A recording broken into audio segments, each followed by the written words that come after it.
سنبل، تم مجھے بہت اچھی لگتی ہو، کیا ہم تم کہیں باہر مل سکتے ہیں؟ یوسف، تمہیں پتہ ہے میرے ساتھ میری بہن سونیا بھی ہوتی ہے۔ ارے تم سونیا کی فکر مت کرو، میرا دوست عاطف سونیا کو پسند کرتا ہے اور وہ دونوں بھی اکیلے میں باہر ملنا چاہتے ہیں۔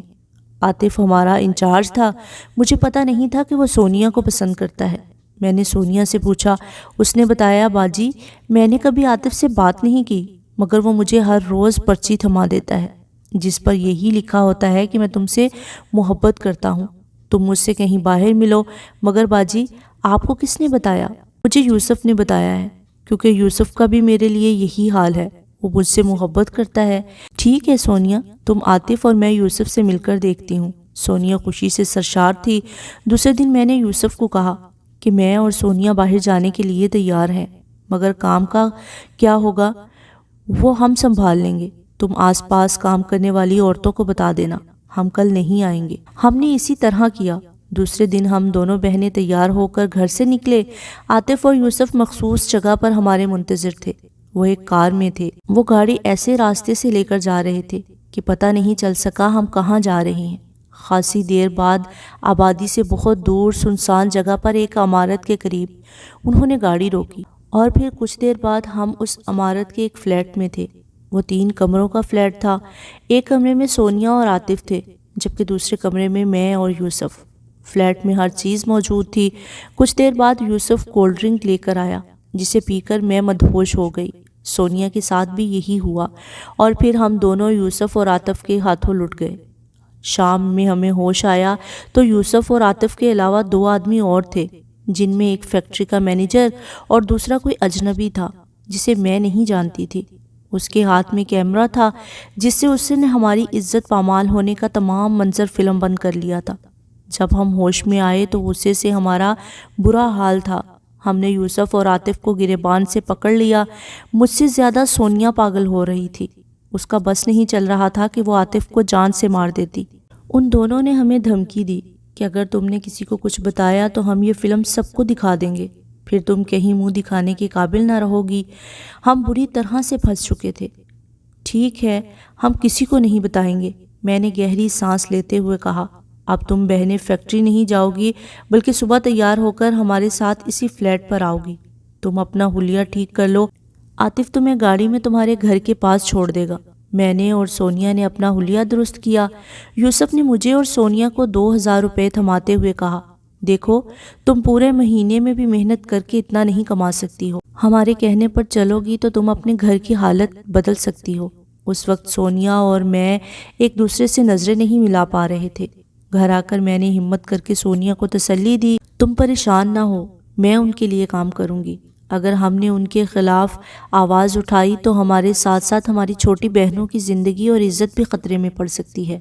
آپا، مجھے لگتا ہے یہ پورا گینگ ہے جو ہم جیسی معصوم لڑکیوں کو پھانس کر یہ دھندا کر رہا ہے۔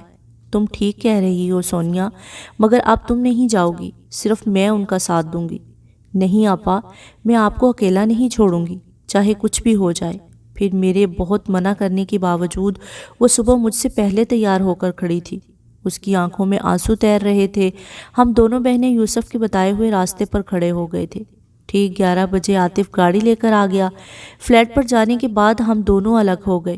آج فیکٹری کے مینیجر کی جگہ 2 لڑکے کمرے میں موجود تھے، جو کسی امیر فیملی کے بگڑے ہوئے نوجوان تھے۔ ان کے پاس شراب کی بوتل بھی تھی، جسے وہ کولڈ ڈرنک میں ملا کر پی رہے تھے۔ تھوڑی دیر میں یوسف کے ساتھ ایک لڑکی نمودار ہوئی، جس کے ہاتھ میں بیگ تھا۔ اس نے آتے ہی مجھے کہا، تم میرے ساتھ دوسرے کمرے میں آؤ۔ نہیں، میں یہیں ٹھیک ہوں۔ اٹھو، تجھے میں قتل نہیں کر رہی، یوسف نے کہا ہے تجھے تیار کرنے کو۔ آج تجھے بتاؤں گی، روز تجھے تیار ہو کر کمرے میں آنا ہوگا۔ اس نے میری کلائی پکڑی اور کھینچتے ہوئے دوسرے کمرے میں لے گئی، جہاں سونیا تیار ہو رہی تھی۔ سونیا پر میری نظر پڑی تو شرم کے مارے سردی میں بھی میرے پسینے چھوٹ گئے۔ سونیا کا لباس اتنا مختصر تھا جسے پہننا نہ پہننا برابر تھا۔ آپا، آپ بھی میری طرح خاموشی سے تیار ہو جائیے، کیا فائدہ شہلا آپ کو گالیوں سے نوازے۔ شہلا اس لڑکی کا نام تھا جو مجھے پہلے ہی گالی سے نواز چکی تھی۔ سونیا میک اپ کے بعد اور بھی حسین لگ رہی تھی۔ جب میرے کپڑے آئے تو وہ بھی سونیا سے مختلف نہیں تھے۔ میں نے منع کیا تو شہلا نے قدرے پیار سے کہا، دیکھو سنبل، میں بھی تمہاری طرح ان لوگوں کے جال میں پھنسی ہوئی ایک غریب لڑکی ہوں۔ میری ماں ہسپتال میں زندگی اور موت سے لڑ رہی ہے، اسے کینسر ہے جس کا علاج بہت مہنگا ہے، اس لیے ذلت کی زندگی گزارنے پر مجبور ہوں۔ عزت سے پیسہ نہیں ملتا تو ہم جیسی لڑکیاں اپنے جسم کا سودا کر کے گھر کو چلانے پر مجبور ہو جاتی ہیں۔ اگر ہم نے یوسف کا کہنا نہ مانا تو وہ ہمارے منہ پر تیزاب پھینک کر ہمیں کہیں کا نہیں چھوڑے گا۔ میں نے 4 لڑکیوں کا انجام دیکھا ہے۔ باغی ہونے پر یوسف نے ان زندہ پر تیزاب ڈال کر انہیں موت کے گھاٹ اتار دیا۔ آج تک کوئی یوسف جیسے درندے کو پکڑ نہ سکا۔ یوسف اس گینگ کا سربراہ ہے، بڑے بڑے لوگ اس کے پیچھے ہیں۔ اس فلیٹ کے علاوہ اور بھی فلیٹس ہیں جہاں لڑکیاں دھندا کرتی ہیں۔ یہ تمام باتیں سن کر میرے حلق میں کانٹے پڑنے لگے۔ شہلا نے میری حالت کو دیکھتے ہوئے پاس رکھے جگ سے مجھے پانی کا گلاس پلایا اور تسلی دیتے ہوئے کہا کہ تمہیں میری جب ضرورت پڑے اس نمبر پر فون کر کے مجھ سے بات کر سکتی ہو، آہستہ آہستہ سب سمجھ جاؤ گی۔ سونیا الگ کمرے میں چلی گئی تھی اور میں تیار ہو کر اپنے کمرے میں آ گئی تھی۔ دونوں لڑکے نشے میں مدہوش ٹی وی پر فحش فلم دیکھ رہے تھے۔ وہ دونوں عمر میں مجھ سے چھوٹے تھے۔ وہ مجھے دیکھتے ہی پاگلوں کی طرح مجھ پر ٹوٹ پڑے۔ شام تک وہ مجھے نوچتے رہے۔ جب ان کا دل بھر گیا تو وہ چلے گئے اور میں اپنی بدبختی پر آنسو بہانے لگی۔ رو دھو کر خود کو سنبھالا۔ کچھ دیر بعد یوسف آ گیا اور ہم دونوں بہنوں کو 2,000 روپے تھما دیے۔ اب یہ ہمارا معمول بن گیا۔ ہم روز اسی طرح گھر سے نکلتے اور شام گئے لوٹتے۔ ماں نے کتنی دفعہ پوچھا کہ یہ کیسا کام ہے جو اتنی دیر میں آتی ہو۔ ہم نے ماں کو تسلی دی کہ ہم اوور ٹائم لگاتے ہیں تاکہ زیادہ سے زیادہ پیسے کما کر گھر کے حالات بہتر بنا سکیں۔ عزت کے بدلے آنے والی رقم سے ہمارے گھر کے حالات اچھے ہونے لگے۔ وقت گزرتا رہا اور چھوٹی بہنیں بھی بڑی ہو گئی۔ سمینہ اور نازو کے محلے میں سے رشتے آنے لگے۔ میں نے اماں سے کہا کہ ان کی شادی کر دو۔ میں نہیں چاہتی تھی کہ ان کا انجام بھی ہماری طرح ہو۔ اس طرح میں نے اور سونیا نے لڑکوں کو پسند کر کے دونوں بہنوں کی شادی عزت کے ساتھ کر دی۔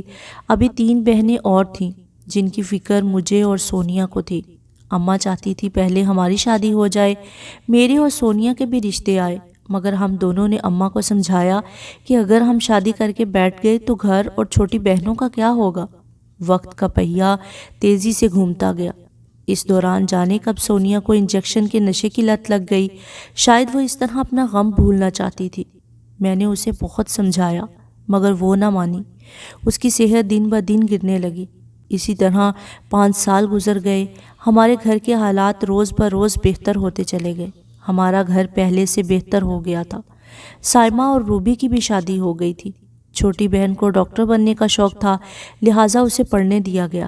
ایک دن یوسف، عاطف اور شہلا فلیٹ پر آئے تو کچھ پریشان سے تھے۔ انہوں نے مجھ سے کہا، سنبل، ہم کچھ دن کے لیے لاہور جا رہے ہیں، کچھ لڑکیاں خرید کر لانا ہے۔ جب تک ہم نہیں آ جاتے تم ہر چیز کا خیال رکھو گی۔ فلیٹ کی چابی سونیا کے پاس ہے، اس کا بھی خیال کرو، وہ بہت زیادہ نشہ کرنے لگی ہے۔ ان کے جانے کے تیسرے دن جناح ہسپتال سے فون آیا کہ ان تینوں کا راستے میں ایکسیڈنٹ ہو گیا ہے اور وہ جناح ہسپتال میں ہیں۔ سونیا اور میں پہنچے تو پتہ چلا عاطف اور شہلا مر چکے تھے جبکہ یوسف ICU میں تھا۔ یوسف کی موت پر سونیا اتنا روئی جیسے وہ اس کا سہاگ تھا۔ شاید وہ اب بھی عاطف سے پیار کرتی تھی۔ جب یوسف کو ہوش آیا تو میں ہی اس کے قریب تھی۔ اس نے مجھے دیکھتے ہی کہا، مجھے معاف کر دو سنبل، میں نے تمہارے ساتھ اچھا نہیں کیا، میں تو معافی کے بھی قابل نہیں ہوں۔ خدا بھی شاید مجھے معاف نہ کرے، مگر مجھے حالات نے ایسا بنا دیا۔ میں بھی اچھی زندگی گزارنا چاہتا تھا۔ میں چپ چاپ یوسف کی باتیں سن رہی تھی۔ اس سے کیا کہتی، کیونکہ عورت ایک بار کسی سے محبت کرتی ہے تو پھر ہمیشہ اس کے دل میں وہ محبت رہتی ہے۔ میں بھی یوسف سے اب بھی محبت کرتی تھی۔ 1 ہفتہ بعد یوسف بھی دنیا چھوڑ گیا۔ کچھ دن گزرنے پر میں نے فلیٹ فروخت کر دیا اور اماں سے کہا کہ غریب آباد کا گھر بیچ کر ہم کسی اور جگہ گھر لے لیتی ہیں۔ اس طرح ہم نے لیاری میں پلاٹ لیا اور اچھا سا گھر بنوایا۔ 1 فلور پر اماں کو ایک مدرسہ بنوا دیا۔ اب اماں تمام دن غریب بچوں کو قرآن کی مفت تعلیم دیتی ہیں اور اپنی دنیا میں مگن رہتی ہیں۔ چھوٹی بہن صفیہ 2 سال بعد ڈاکٹر بن جائے گی۔ ہاں، سونیا اب اس دنیا میں نہیں ہے، بس میں زندہ ہوں۔ دیکھیں میری زندگی کا اختتام کب ہوتا ہے۔ بیتے دنوں کو بھولنا چاہتی ہوں مگر بھلا نہیں پاتی۔ بس اللہ سے اپنے گناہوں کی توبہ کرتی ہوں اور دعا کرتی ہوں خدا ہر غریب بیٹی کی عزت سلامت رکھے اور بیٹیوں کے نصیب اچھے کرے۔ اب میرا صرف ایک ہی خواب ہے کہ میرا رب میری بہن صفیہ کو جلدی سے ڈاکٹر بنا دے، پھر میں سکون سے مر سکوں۔